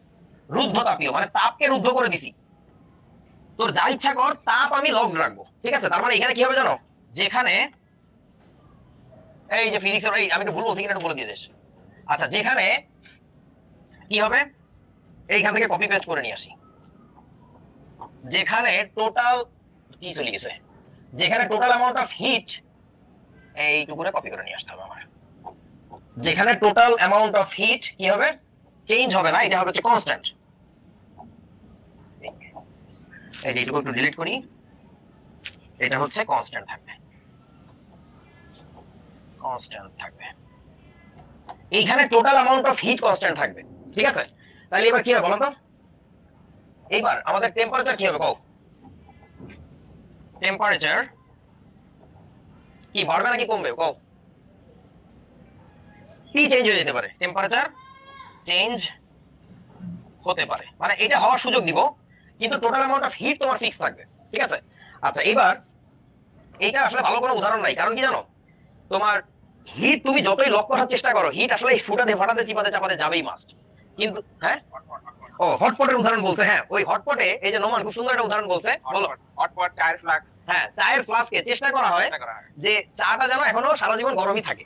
আচ্ছা, আমি একটা প্রশ্ন করি ওদের সামনে, তোমার কাছে যদি না পারে তাহলে তোমার মাই দিব, চলে যাও না। সেটা হচ্ছে আমাকে একটু বল, ধর চায়ের ফ্লাস্কের ভিতরে যদি আমি কয়েক টুকরা বরফ নেই, এটা কি গলে যাবে নাকি, মানে কি হওয়ার কথা আসলে? তাপ যেহেতু ভিতর থেকে বাইরেও যায় না, বাইরে থেকে ভিতরে আসে না, ওইরকমই থাকার কথা। ইয়েস। আচ্ছা বলতো, নোমানের বিয়ের দিন ধর গরমকালে, গ্রীষ্মকালে ওকে বিয়ে দিচ্ছি, নরমালি তো মানুষ কেন জানি শীতকালে বিয়ে করে, হবে দিব তোকে দিব, আগে মাসুলকে দিয়ে নেই, আগে আপনি করেন। এই ফাজিল কোথাকার। এখন ঘটনা হচ্ছে যেটা, হিরণ তুই এদিকে তো, আপনার তুই তো বিয়ে করছিস, আমাকে একটু বল ঘটনা হচ্ছে তোর এই নতুন হেয়ার কাটের ঘটনা কি, রহস্য কি? আমি আপনার কণ্ঠ শুনে চলে আসি। আহারে, আর আচ্ছা যেখানে আমরা সেখানে তুই আমাকে একটু বল কেন জানি মানুষ শীতকালে বিয়ে, আচ্ছা ওকে বাদ দে, ওকে বিয়ে দিব গরমকালে। আচ্ছা, এখন অনেক দূর থেকে হিরণকে দিয়ে পাঠানো হয়েছে যে বরফ কিনে নিয়ে শরবত ঠান্ডা করতে হবে, সেই ক্ষেত্রে বরফ তো ট্রাকে করে আনতে গেলে গলে যাবে, তুই বুদ্ধি দে কি করা যায়? বরফ ট্রাকে আনতে যে গলে যাবে, তাহলে ভাই বরফ তো আটকেও রাখা যাবে না কিছু করা যাবে, তুই জয় ধরে থাকবে, বরফ তুমি গলো না, তো তাহলে অবস্থা আরো খারাপ হয়ে যাবে। কি করা যায় বুদ্ধি দে। ওই যে মাছ বাজারে যে মাছের জন্য বরফ নিয়ে আসে, ওরা কেন কাঠের বাক্সে করে, কাঠের বাক্সে করে নিয়ে যেতে হবে। আচ্ছা আমি যদি আরো ভালো একটা বুদ্ধি দিই, আমি যদি কম্বল দিয়ে পেঁচাই নিয়ে আসি, কম্বল, হ্যাঁ কম্বল দিয়ে মানে আরো বেশি ভালো হবে। তার কারণটা কি, কম্বল মূলত যেটা করে, তোমার গা কিন্তু গরম করে না, কম্বল আসলে হিট ট্রান্সফার নাই করে দেয়, যে তোমার বডির যে হিটটা ওইটা জাস্ট পরিবেশে যাইতে দেয় না, কম্বল কিন্তু হিট প্রডিউস করে না, ঠিক আছে? তো বুঝছো হিরণ?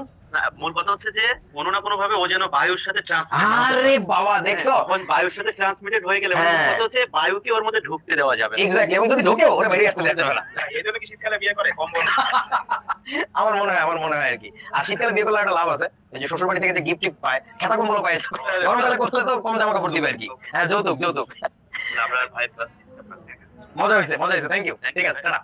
হ্যাঁ ওকে, সো তাহলে যেটা বুঝলাম আমরা সেটা হচ্ছে, দেখো সমস্ত প্রক্রিয়া বলছিলাম কি পাত্রের দেয়াল তাপ সুপরিবাহী হবে। এইবার কি হবে জানো, এবার আমাদের বলা লাগবে এই প্রক্রিয়ায় আমাদের পাত্রের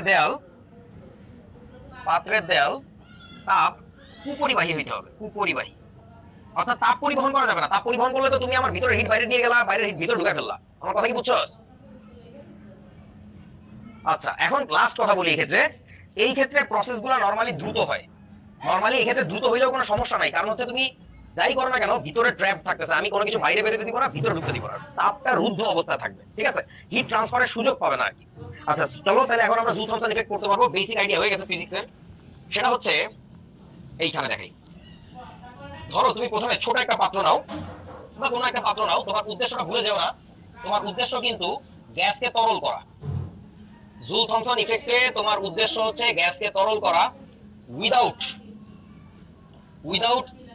কন্ট্রোলিং দা হিট। ভালো করে বুঝো কিন্তু বাবা, আমার কাছে কিন্তু রেফ্রিজারেটর নাই, আমি গ্যাসকে তরল করব, শুধুমাত্র আমার হাতে আছে চাপ। প্রসঙ্গটা বুঝিস, শুধুমাত্র প্রেসার অ্যাপ্লাই করব বা প্রেসার রিডিউস করব, প্রেসার নিয়ে খেলা খেলবো, আমি গ্যাসকে তরল করতে চাই। তরল করা বলতে গ্যাসকে টেম্পারেচার ধাপে ধাপে কমাইতে চাই, আমার কথা কি বুঝছস? টেম্পারেচার যদি কন্টিনিউয়াসলি কমাইতে থাকতে পারো, কোন এক সময় সে তার স্ফুটনাঙ্কের নিচে নেমে যাবে, আর স্ফুটনাঙ্কের নিচে যে কোনো গ্যাসীয় পদার্থের কি অবস্থা হয়, তরল হয়ে যায়। মনে আছে তো, তরলকে তার স্ফুটনাঙ্কে নিয়ে গেলে বাষ্প হয়ে যায়, তাহলে বাষ্পকে যদি আমি স্ফুটনাঙ্কের নিচে নিয়ে আসতে পারি তাহলে সে তরল হয়ে যাবে, সহজ কথা, বুঝছিস? আচ্ছা তাহলে আমার কাছে একটা পাত্র ছিল ধরে নাও, সেই পাত্রের মধ্যে কিছুটা গ্যাস আছে।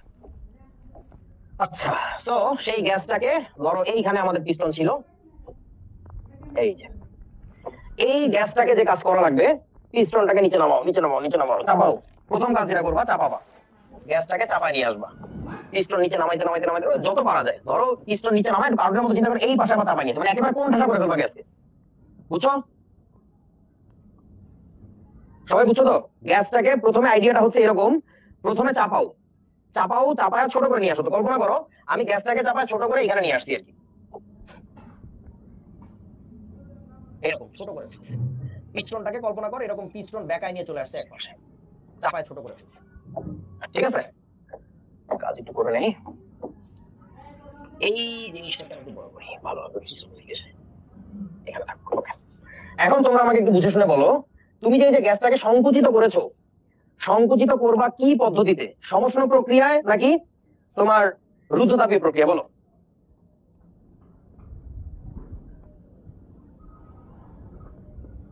সমষ্ণ নাকি রুদ্ধ? ও একটা কথা বলতে ভুলে গেছি আমি, এটা বলা উচিত ছিল আগে, সরি। একটা কথা মনে রেখো, হঠাৎ কোন গ্যাসকে উচ্চ চাপে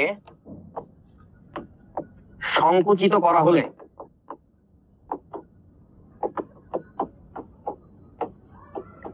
গ্যাসের তাপমাত্রা কি হয়? বলো।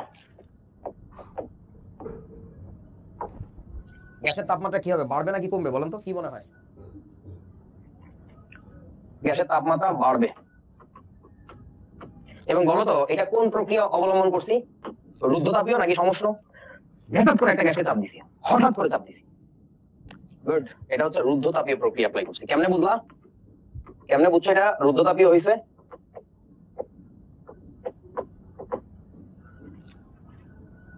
হঠাৎ, এক্স্যাক্টলি, দ্য ওয়ার্ড ইজ হঠাৎ, হঠাৎ করে চাপ দিছে।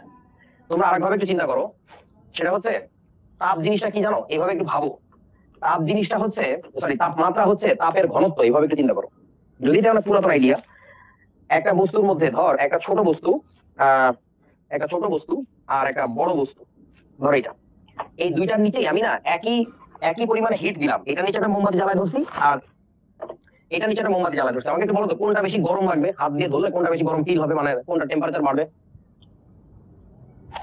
ছোটটা। তার কারণটা কি? এই পুরো জায়গাটাতে না তাপ শক্তিটা যা আছে, এখানেও তাপ শক্তিটাই আছে, তাপের পরিমাণ সমান, কিন্তু এখানে না তাপটা ছড়ায় যাওয়ার সুযোগ পাইছে, ঘনত্ব কমে গেছে, তো যার ফলে এখানে তাপমাত্রা হবে কম। বুঝছো আমার কথা? এইখানে হচ্ছে তাপ শক্তিটা ছড়ায় গেছে, এখানে তাপ শক্তির ঘনত্বটা কম, অনেক জায়গা জুড়ে একটা সার্টেন অ্যামাউন্টের হিট, আর এখানে কি জানো, তাপ শক্তিটা কনসেন্ট্রেটেড, গাঢ়, ঘন, তো এখানে হচ্ছে তাপমাত্রা বেশি হবে। এখন তুই চিন্তা করে দেখ, এত বড় একটা জিনিসকে, এত বড় একটা জিনিসের মধ্যে যে পরিমাণে তাপ শক্তি ছড়ায় ছিল, তুই যদি এটাকে একটা কাজ করিস, সেটা কি জানো, হ্যাচাপ করে চাপ দিয়ে এরকম ছোট করে ফেলিস, হ্যাচাপ করে এক চাপ দিয়ে। আমার কথা কি বুঝছো? সরি, যদি হঠাৎ করে চাপ দিয়ে আমরা ছোট করে ফেলি, তাহলে কি হবে বলেন আমাকে? তাপ শক্তিটা একই ছিল, বাট ঘনত্বটা বেড়ে গেছে না? তাহলে কি বলতে হবে জানো, এর তাপমাত্রা বেড়ে যাবে। সুন্দর একটা টিস্যু বক্স, সরি, আমরা জানি না কে কি করছে, ওগুলো আমরা দেখিনি। তোমরা কি বুঝেছো আমার কথা?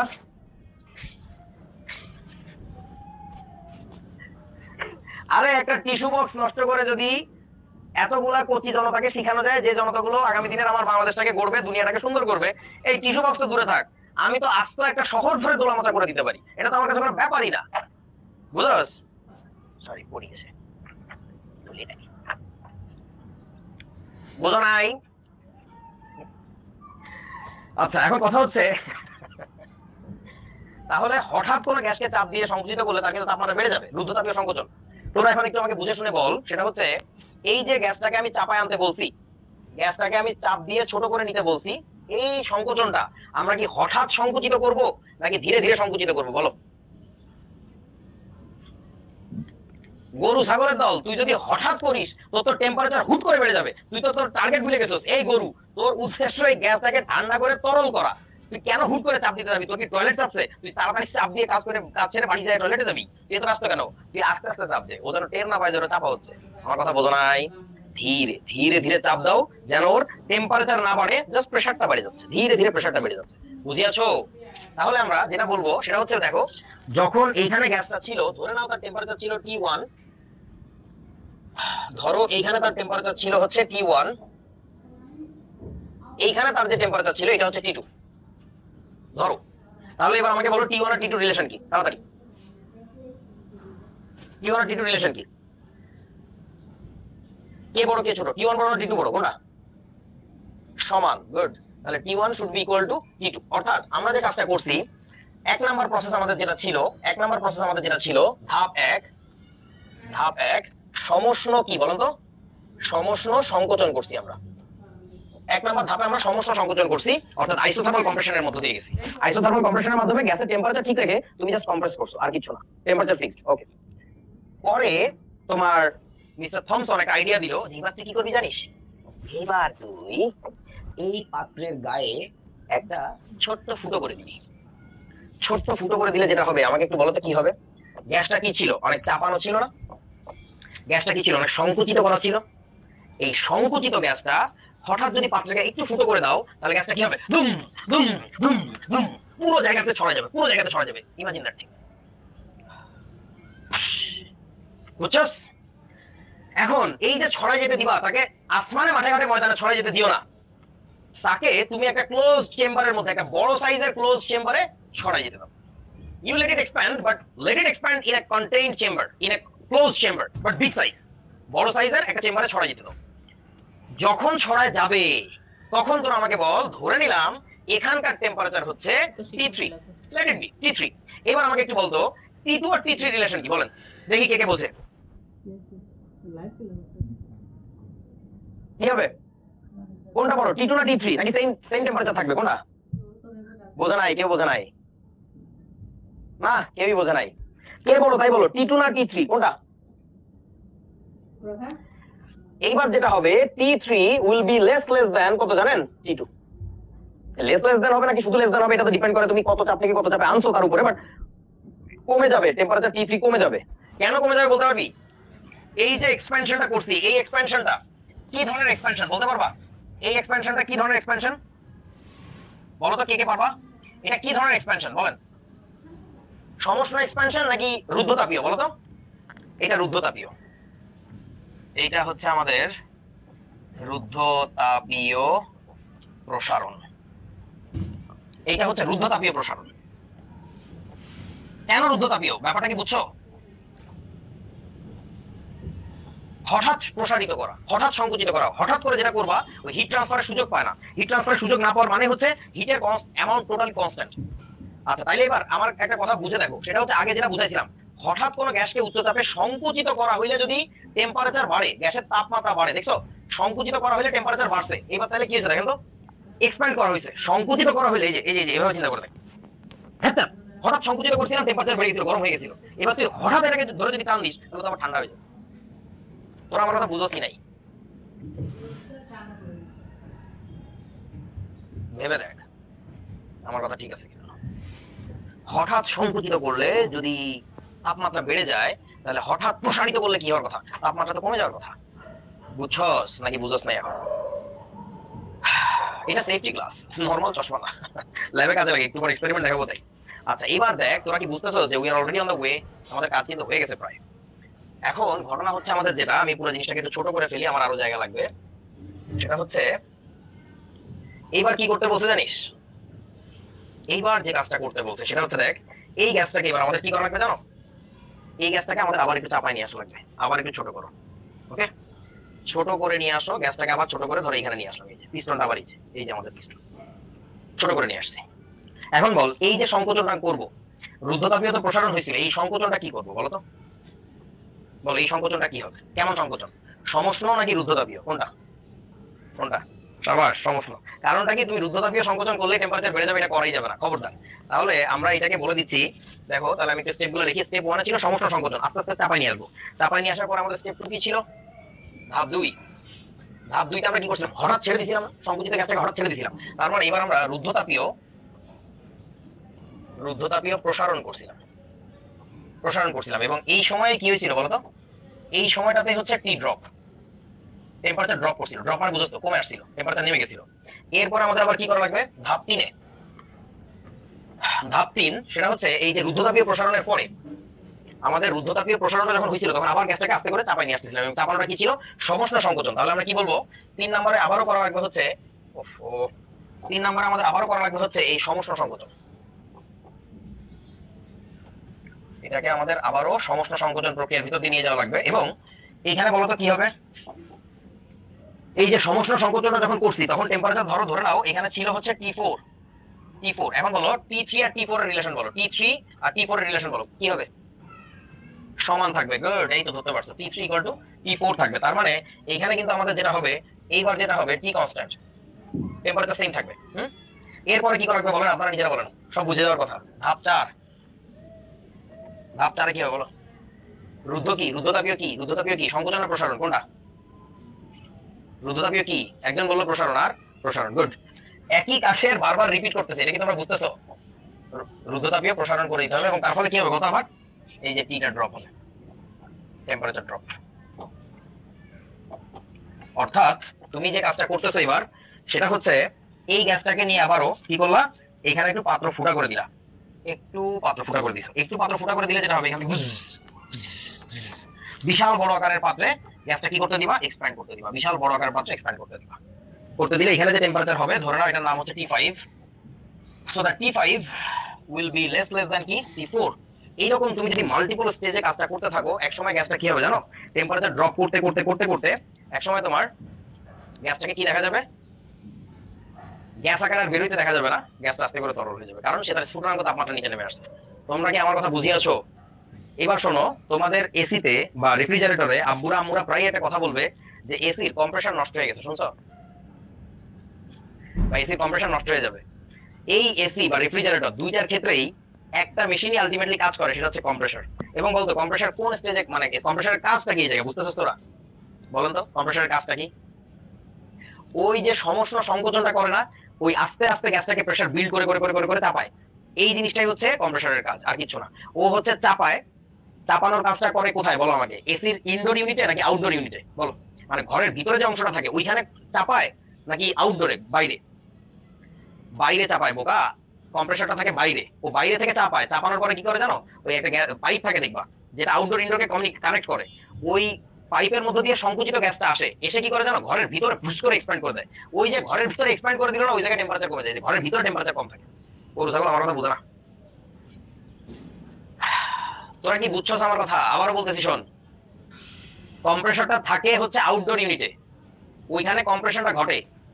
ঘটার পরে পাইপের ভিতর দিয়ে, গ্যাসের পাইপ থাকে দেখবি দুইটা পাইপ, একটা চিকন পাইপ একটা মোটা পাইপ, একটা পাইপ দিয়ে আসে ঘরের মধ্যে, ইনডোর ইউনিটে আসে। আসার পরে এইখানে হচ্ছে গুম করে এক্সপ্যান্ড করে দেয়।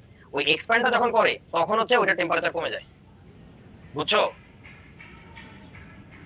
So that is the working mechanism of an AC, যেটা আসলে জুল থমসন ইফেক্ট অ্যাপ্লাই করে আর কি। তবে এখানে মাল্টিপল স্টেজে করে না, একবারই করে আর কি।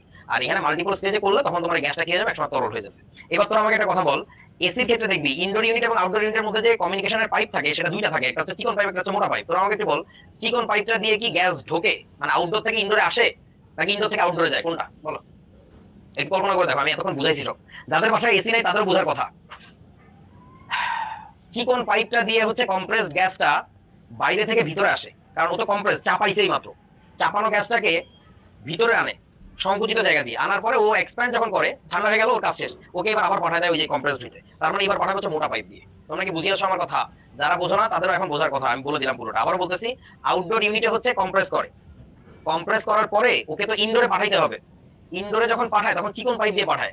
পাঠানোর পরে ও তো কম্প্রেসড হয়েছিল, ইনডোরে এসে এক্সপ্যান্ডেড হইলো, হওয়ার পরে এখন গ্যাসটা তো ভোটকা গেছে, ওই ভোটকা গ্যাসকে ভোটকা পাইপ দিয়ে পার করে দেয় ওদিকে। বলো তুই যা, এবার তোর কাজ শেষ। ওখানে আবার চাপ খায়, চাপ খায় আবার সংকুচিত, আবার ঘরের মধ্যে আবার এক্সপ্যান্ড করে। বুঝিয়াছো? আচ্ছা, এই আর কি। সো রিয়েল লাইফের সাথে একটু রিলেট করানোর চেষ্টা করলাম। এটা তো বলছি, এই জুল থমসন প্রভাব নিয়ে দাদা বলছি, এখানে লেখা আছে আর কি। জুল থমসন প্রভাব। আচ্ছা, এখন কথা হচ্ছে জুল থমসন ইফেক্টের ফলে তোমার কেন গ্যাসের টেম্পারেচার কমে? এটা একটা খুব ইন্টারেস্টিং কোশ্চেন, এটা খুব ইম্পর্টেন্ট একটা প্রশ্ন আর কি। সেই প্রশ্নটার একটু উত্তর দেই। সেটা হচ্ছে, দেখ ভাই, কেন গ্যাসের তাপমাত্রা কমে, তার উত্তরটা হচ্ছে এখানে দেখো, আমরা যে কাজটা করতেছিলাম, চাপ দেওয়ার ফলে গ্যাসের অণুগুলোকে কি করছি বলতো? কাছে কাছে নিয়ে আসছি না? গ্যাসের অণুগুলোকে কাছে আনার ফলে তাদের আন্তঃআণবিক আকর্ষণ বল বেড়ে গেছিল। কিন্তু আমার কথা কি বুঝছো? গ্যাসকে সংকুচিত যখন করছিলাম, সমষ্ণ সংকোচন, তখন গ্যাসের অণুগুলো কাছে আসার ফলে তাদের আন্তঃআণবিক আকর্ষণ বল বেড়ে গেছিল। এরপর আমি যখন হঠাৎ ছেড়ে দিছি, তখন গ্যাসগুলোকে না এবার দৌড়াইতে হয়েছে, গতিশক্তি পাইতে হয়েছে। এখন এই গতিশক্তি অর্জনের পেছনে একজন বাধা দিছিল, বলতো কে? মানে তাকে গতিশক্তি অর্জন করতে দিচ্ছিল না, সে কে ছিল বলতো? একজন কয় না না না না, কেমন গতিশক্তি অর্জনের পিছনে বাধা দিচ্ছিল? ওরে গরু, আইএমএফ ইন্টারমলিকুলার অ্যাট্রাকশন ফোর্স, ওর যে আন্তঃনবিক আকর্ষণ বল বেড়ে গেছে, ওইটাকে ছিন্ন করে তো তারপর ওকে দৌড়াইতে হচ্ছিল। আমার কথা বুঝছ নাই? তোর শয়তানিটা এটা ছিল যে তুই বন্ধু দুটাকে কাছে এনে দিছিস, ওরা টের পায় না যে আমাদের কাছে নেওয়ার উদ্দেশ্যটা কি। কাছে নেওয়ার ফলে ওদের আন্তঃনবিক আকর্ষণ বল বেড়ে গেছিল, বন্ধুত্ব বেড়ে গেছিল। এরপরে তুই এই যে কাছে নিচ্ছিলি তো চাপ দিয়ে, তাই না? হঠাৎ করে পাত্রটা খুলে দিছস। এবার হচ্ছে কি জানোস, ওই আকর্ষণ বলের বন্ধুত্ব ছিন্ন করে ওকে দূরে চলে যেতে হচ্ছে। তো যেহেতু ও নিজস্ব আকর্ষণ বলের বিরুদ্ধে কাজ করে নিজেই দূরে যাচ্ছে, ওকে যদি কাজ করতে হয়, যাকে কাজ করতে হবে তারই কি শক্তি কমে যাবে না? ফিজিক্স কি বলে, যে কাজ করবে তারই শক্তি কমবে। একটা একটা ইটকে তুমি নিচে থেকে যদি উপরে উঠাও, তাহলে কাজ করলো কি, ইট নাকি তুমি? বলো। তুমি কাজ করছো, তাহলে শক্তি কমছে তো তোমার, কিন্তু তুমি কাজ করার ফলে ইটের শক্তি বাড়ছে। এই যে দেখো, ভূমিতে অবস্থিত কোনো ইট তার শক্তি শূন্য, এমজিএইচ, এইচ এর ভ্যালু 0, বাট যেটা উঁচুতে থাকে ইটটা, সেটা কিন্তু শক্তি অনেক বেশি। ওর শক্তি পাইছে কোত্থেকে? তোমার শক্তি তো ওর মধ্যে গেছে। ব্যাপারটা এরকম না? তাহলে এখন ঘটনা হচ্ছে দেখো, তুমি যখন প্রথমে বল প্রয়োগ করে, শক্তি প্রয়োগ করে, কাজ করে ওকে সংকুচিত করতেছিল, আসলে তোমার শক্তি ওর মধ্যে জমা হচ্ছিল আন্তঃনবিক আকর্ষণ শক্তি আকারে। বুঝছিস? তোমার প্রযুক্ত বল ওর ভিতরে আন্তঃনবিক আকর্ষণ বল আকারে জমা হচ্ছিল। এরপরে তুমি যখন পাত্রটাকে ফাড়াই দিছো, ফুটা করে দিছো, ওই আন্তঃনবিক আকর্ষণ বলের বিরুদ্ধে ওকে নিজেকেই কাজ করতে হচ্ছে। ও যদি কাজ করে তাহলে কি ওর এনার্জি কমে যাচ্ছে না? এনার্জি মানে হিট, এটা বোঝো। ওর হিট কমে যাওয়া মানে তো টেম্পারেচার কমে যাওয়া। এই গরুগুলো বোঝে না আমার কথা। হিট কমে যাওয়া মানে টেম্পারেচার কমে যাওয়া। দ্যাট ওয়াজ দ্য টেকনিক, এর টেম্পারেচার কমে যাচ্ছিল। এখন দেখ ব্যাপারটা ভালো করে বোঝ, যেহেতু আমি এর টেম্পারেচার রিডাকশনের যে জুল থমসন ইফেক্ট অ্যাপ্লাই করলে কেন গ্যাসের টেম্পারেচার কমে যায়, এটার ব্যাখ্যায় সেন্ট্রালি কোন আইডিয়াটা ইউজ করছি বলো তো? গ্যাসের কোন বিহেভিয়ারটাকে ইউজ করছি? গ্যাসের কোন বৈশিষ্ট্যটা বলতে পারবো? আইএমএফ। যে গ্যাসের আইএমএফ ছিল, সেই আইএমএফটাকে আমি বাড়াই দিছি, পরে আবার সে ওই আইএমএফ এর এগেইনস্টে কাজ করতেছে, ওই আইএমএফ এর বিরুদ্ধে কাজ করতেছে বলে তার তাপমাত্রা কমে যাচ্ছে। আমার কথার কেন্দ্রে ছিল আইএমএফ এর আইডিয়া। বুঝছস তো? এখন কথা হচ্ছে দেখ, আদর্শ গ্যাসের গতিতত্ত্ব বা গ্যাসের গতিতত্ত্ব কি বলছিল মনে আছে? বলছিল হচ্ছে যে গ্যাসের মধ্যে কোনো আইএমএফই নাই। গ্যাসের অণুগুলো পরস্পরের প্রতি আকর্ষণ বিকর্ষণ অনুভবই করে না। যদি তারা অনুভব নাই করতো, তাহলে তুমি যদি গ্যাসের অণুগুলোকে কাছে আনতা, তাতেও তার কিছু বাড়তো না, কিছু কমতো না, আইএমএফ আগের মতোই থাকতো। কথা বোঝে না আমার? যদি গ্যাসের অণুগুলোর মধ্যে আইএমএফ বলে কিছু নাই থাকতো, তাহলে তুমি গ্যাসগুলোকে যখন সমষ্ণ সংকুচিত করতেছিলা, তাতেও তো কিছু হইতো না। যদি সমষ্ণ সংকোচনে তাদের আইএমএফ আরো না বাড়তো, তাহলে ছেড়ে দিলেও তাদের তাপমাত্রা কমতো না। বুঝিয়াছো? সো তার মানে joule Thomson effect is a very good proof. কিসের প্রুফ বলেন তো? যে গ্যাসের গতিতত্ত্বে কি ছিল? ভুল ছিল। গ্যাসের গতিতত্ত্বের ত্রুটি কিভাবে তুমি জুল থমসন ইফেক্টের মাধ্যমে প্রমাণ করবা, এটা ঘ নাম্বারের প্রশ্নে প্রচুর আসে। সেই ক্ষেত্রে প্রথমত তুমি আইএমএফ জিনিসটা কি এটা বলার আগে বলবা জুল থমসন ইফেক্ট জিনিসটা কি। কিভাবে বলতে হয়? কোন গ্যাসকে সমষ্ণ প্রক্রিয়ায় উচ্চ চাপে সংকুচিত করে সংকুচিত গ্যাসকে হঠাৎ বৃহদায়তনে প্রসারিত হতে দিলে গ্যাসের তাপমাত্রা হ্রাস পায়। এই ঘটনাকে জুল থমসন প্রভাব বলে। আবারও বলছি, লিখে নাও খাতায়, ভিডিও দেখে পরে লিখে নিও। কোন গ্যাসকে সমষ্ণ প্রক্রিয়ায় উচ্চ চাপে সংকুচিত করে, সমষ্ণ প্রক্রিয়া বলে নিও, কারণ কিন্তু মনে করো হঠাৎ চাপ দিছে, হঠাৎ চাপ দেওয়া যাবে না। সমষ্ণ প্রক্রিয়ায় উচ্চ চাপে সংকুচিত করে সংকুচিত গ্যাসকে হঠাৎ বৃহদায়তনে প্রসারিত হতে দিলে, বড় জায়গায় প্রসারিত হতে দিলে গ্যাসের তাপমাত্রা কি হয় বলেন তো? হ্রাস পায়। এই ঘটনাকে বলে জুল থমসন প্রভাব। ঠিক আছে? এই ঘটনা যখন আমরা মাল্টিপল টাইমস রিপিট করি, তখন গ্যাসটা তরল হয়ে যায়। বুঝা গেছে? এখন ঘটনা হচ্ছে যে এই প্রক্রিয়ার ফলে কিভাবে গ্যাসের তাপমাত্রা হ্রাস পায় সেটা ব্যাখ্যা করবা। যে গ্যাসের আন্তঃনবিক আকর্ষণ বল বৃদ্ধি পায় সমষ্ণ সংকোচনের ফলে, পরে রুদ্ধতাপীয় প্রসারণে কি হয়, গ্যাসের আন্তঃনবিক আকর্ষণ বলের বিরুদ্ধে অণুগুলোকে কাজ করে গতিশক্তি প্রাপ্ত হইতে হয় বা গতিশীল হতে হয়। তো যেহেতু গ্যাসের অণুগুলো নিজস্ব আন্তঃনবিক আকর্ষণ বলের বিরুদ্ধে কাজ করে গতিশীল হয়, সুতরাং তাদের অভ্যন্তরীণ শক্তি হ্রাস পায়, তথা তাপ শক্তি হ্রাস পায়। আর তাপ শক্তি হ্রাস পাওয়ার মানেই হচ্ছে তাপমাত্রা হ্রাস পাওয়া। এর পরের পারায় যেটা বলবা সেটা হচ্ছে যে যেহেতু গ্যাসের আন্তঃনবিক আকর্ষণ বল না থাকলে জুল থমসন প্রভাবের ফলে তাপমাত্রা হ্রাস পাওয়া সম্ভব না বা হ্রাস পাওয়ার কথা না, সুতরাং গ্যাসের আন্তঃনবিক আকর্ষণ বলের অস্তিত্ব আছে, যেটা গ্যাসের গতিতত্ত্বে অস্বীকার করা হয়। সুতরাং গ্যাসের গতিতত্ত্বে ত্রুটিযুক্ত বা গ্যাসের গতিতত্ত্বে ত্রুটি ছিল। বুঝিয়াছো? পজ করে করে করে করে আমার এই কথাটা পুরোপুরি খাতায় লিখবা। That's it. হ্যাঁ, তাপ শক্তি, গ্যাসের অভ্যন্তরীণ যে শক্তি ছিল আন্তঃনবিক আকর্ষণ বল, সেই জিনিসটাই মূলত গতিশক্তিতে পরিণত হয়েছে। বুঝিয়াছো? আচ্ছা, নূরে রুশনাল বলতেছে কম্প্রেসার লিক হলে কি হবে? শোনা, কম্প্রেসার লিক হলে ঠাস করে বার্স্ট হয়ে যাবে, কারণ ও তো কম্প্রেস করতেছে, তো দুরুম করে হাই প্রেসার গ্যাস একবারে বের হয়ে গেলে যেটা হয় আর কি। ঠিক আছে? আচ্ছা, ওকে। তাহলে এখন ঘটনা হচ্ছে এটা গেল, এইটা তো তোমরা নিজেরা পড়লে বুঝবা একদম একদম। এটাই বলছি এতক্ষণ আমি যে কি হয় জুল থমসন প্রভাবের ক্ষেত্রে একটা মজার ব্যাপার আছে, সেটা হচ্ছে যে কোনো গ্যাসকে নিয়েই তুমি যদি কম্প্রেস করে হঠাৎ ছেড়ে দাও সেই গ্যাসের তাপমাত্রা কমে না, ওই গ্যাসের ক্ষেত্রেও তাকে একটু আদর করে নিতে হয়, অর্থাৎ একটা টেম্পারেচার ডাউন করে নিতে হয়। মিনিমাম যে টেম্পারেচারে তাকে ডাউন করে তারপরে জুল থমসন ইফেক্ট অ্যাপ্লাই করলে তার তাপমাত্রা কমে, সেই টেম্পারেচারটাকে বলে গ্যাসের উত্তম তাপমাত্রা, ইংরেজিতে বলে ইনভার্সন টেম্পারেচার। আমার কথা কি বুঝছো? তুমি রাস্তায় একটা গ্যাস পাইছো, সেই গ্যাসটাকে এখনই ধরে এনে এখনই যদি তুমি তার উপরে জুল থমসন ইফেক্ট অ্যাপ্লাই করো, তার তাপমাত্রা কমবে না। জান্নাত এই মেয়েটার ছবি তুলতো, ছবি তুলে প্যারেন্টস এর কাছে এখনই পাঠা।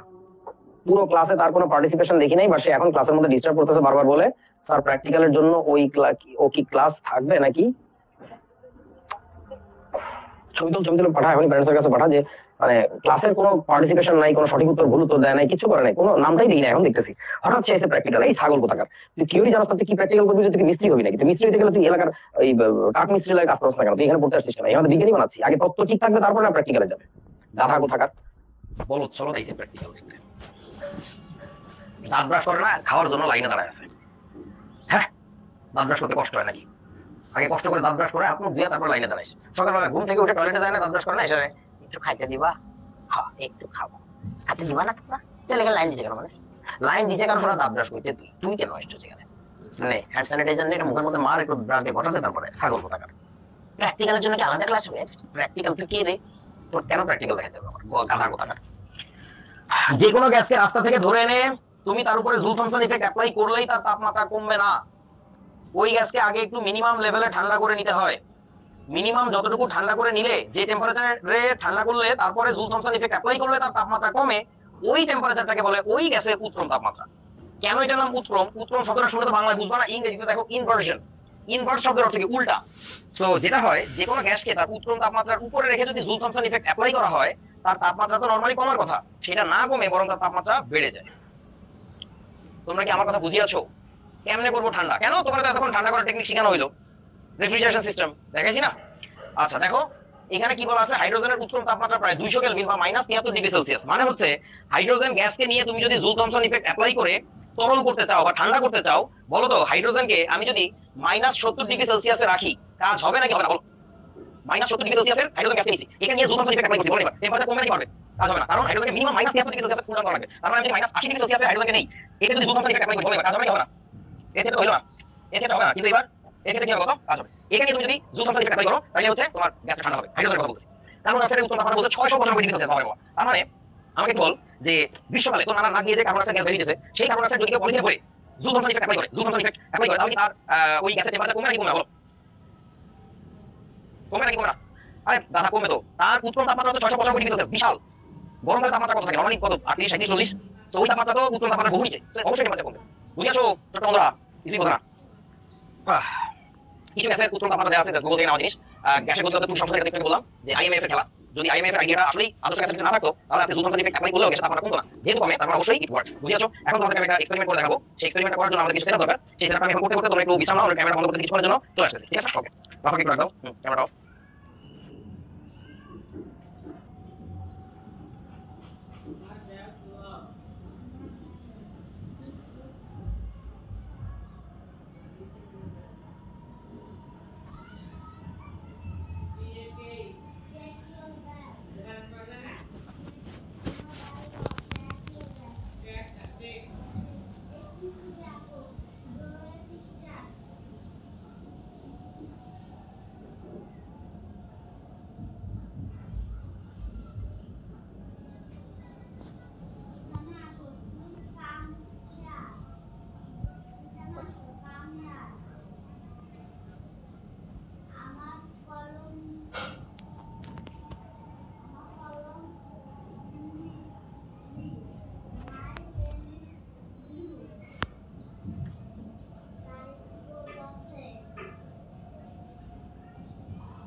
ওকে, সো ছোট্ট বন্ধুরা, তোমাদের জন্য এখন দেখো কি নিয়ে চলে আসছি। আপাতত এটা বন্ধ রাখো। এইগুলাকে তোমরা কি বলো, বলো তো আমাকে একটু। এটা কি জিনিস? এটা কি? লাইটার বলো, তাই না? কি লাইটার এগুলা? কি lighter? What is this? Gas lighter বলো। আচ্ছা, এটাকে গ্যাস লাইটার বলার কারণটা কি? এটার ভিতরে কি গ্যাস থাকে? দেখো তো, এটা কি? এগুলো কি আসলে গ্যাস? ভিতরে নড়তেছে কি দেখা যায়? লিকুইড না, তরল না? তাহলে যদি তরল হয় তাহলে এগুলোকে আমরা কেন লিকুইড লাইটার বলি না?